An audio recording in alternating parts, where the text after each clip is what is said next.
Bonjour, le Parisien publie le 6e palmarès des écoles de commerce ce jour, le lundi 26 mai. L'occasion de découvrir tous les enjeux auxquels sont confrontées les grandes écoles de commerce Made in France, des grands enjeux internationaux, des grands enjeux nationaux, pédagogiques, de l'innovation, du numérique, du digital, bref, des enjeux auxquels sont confrontées toutes les universités mondiales. Les écoles de commerce n'y échappent pas. Alors pour parler de ce palmarès, je reçois aujourd'hui Alice Guillon, la directrice générale de Schema, qui est classée avec 36 autres établissements Made in France. Quand on regarde notre palmarès qui sort ce jour, la première chose qui frappe, c'est l'enjeu international dans les écoles. Je crois que toutes les business schools françaises et même les business schools mondiales aujourd'hui sont confrontées à cette dimension internationale au plus profond de leur organisation.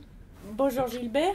Oui, l'international est au cœur peut-être pas des stratégies des écoles, mais est au cœur en tout cas des dynamiques aujourd'hui des écoles, puisque le marché de l'enseignement supérieur est totalement globalisé et que chacune a une part à y trouver, en tout cas une carte à jouer sur la scène mondiale.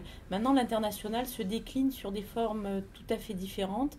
Certaines le voient au travers des échanges, d'autres le voient au travers d'installations d'antennes, de multiprogrammes et d'autres de multicampus. Le choix de Schema a été véritablement de structurer des campus en propre dans des pays en forte croissance, proche de technopoles, proche d'entreprises. Alors Alice Guillon, vous avez fait le choix d'investir dans des véritables campus en Chine, aux États-Unis, bientôt au Brésil et pourquoi pas dans d'autres pays comme la Russie, les pays émergents. Alors pourquoi ce choix? Parce qu'après tout, vous auriez pu signer des accords avec des universités. Là, ce sont vos campus. Alors, la présence sur différents continents peut passer, on l'a dit, soit par des antennes ou alors plus largement par des campus en dur et en propre. C'est le choix de Schema.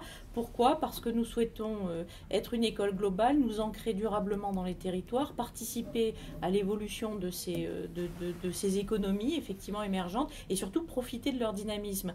Donc le fait d'avoir nos campus en propre permet à nos étudiants d'être chez eux à Schema un peu partout dans le monde et surtout de pouvoir donner une logique internationale à tous les étudiants de tous les continents, puisque notre stratégie est de nous implanter dans des continents sans nécessairement y former les étudiants de ce pays ou de cette région. L'idée est de donner une expérience globale à tous les étudiants qui rentrent à Schema et donc de développer les flux intercampus de façon systématique, on va dire quasiment tous les 6 mois. Vous êtes investi en Chine, vous êtes impliqué en Chine. Alors la Chine, on en parle, mais finalement c'est très loin. Est-ce que c'est une destination incontournable? La Chine a un taux de croissance qui est absolument phénoménal, même s'il a tendance à se stabiliser un petit peu plus maintenant.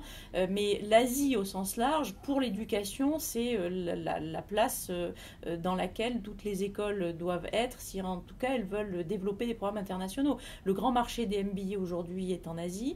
Le marché de tous les masters internationaux ne peut pas se dessiner sans passer par l'Asie. Et nos étudiants européens, voire même les étudiants du continent américain, souhaitent à un moment donné y séjourner. Donc il est vrai que l'Asie est une sorte d'Eldorado aujourd'hui. Alors est-ce que ça changera dans les quelques années qui vont venir? Probablement, pourquoi pas, pour laisser une place au grand continent qui est en train d'émerger aujourd'hui, qui est l'Afrique. D'ailleurs, les Chinois s'y rendent en masse pour pouvoir bénéficier aussi de l'accès à des ressources naturelles absolument fabuleuses. Les écoles ont connu une vague de fusion.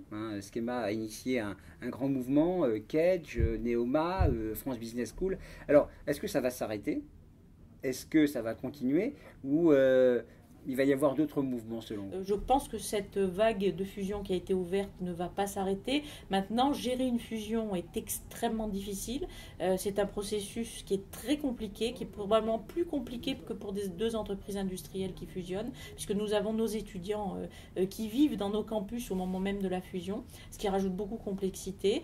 Et donc, effectivement, il faut y aller prudemment. Maintenant, si on ne va pas nécessairement vers des fusions, on peut très bien aller vers des alliances ou des rapprochements qu'ils soient régionaux, qu'ils soient pour des projets ou qu'ils soient pour des programmes. Mais on aura de plus en plus affaire à effectivement ce type de rapprochement ou à terme de fusion.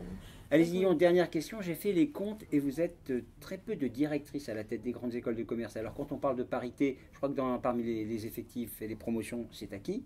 Quand on parle de gouvernance et de direction, on en est loin. Alors pourquoi il y a si peu de directrice générale dans les business schools? Ce métier est un métier dur, compliqué, cet environnement est assez machiste et c'est vrai que pour une femme, on ne fait pas plus de cadeaux à une femme qu'ailleurs, mais en tout cas ça demeure quand même un métier très dur et qui demande beaucoup de temps et beaucoup de sacrifices pour y arriver, donc ça explique probablement en partie qu'il y a moins de femmes aujourd'hui. Maintenant je reste persuadée qu'il va y en avoir de plus en plus dans les écoles. Merci beaucoup Alice Guillon, on souhaite qu'il y ait de plus en plus de directrices générales. Voilà, retrouvez le palmarès des écoles de commerce dans le Parisien étudiant en kiosque aujourd'hui et bien entendu sur notre site. À très bientôt.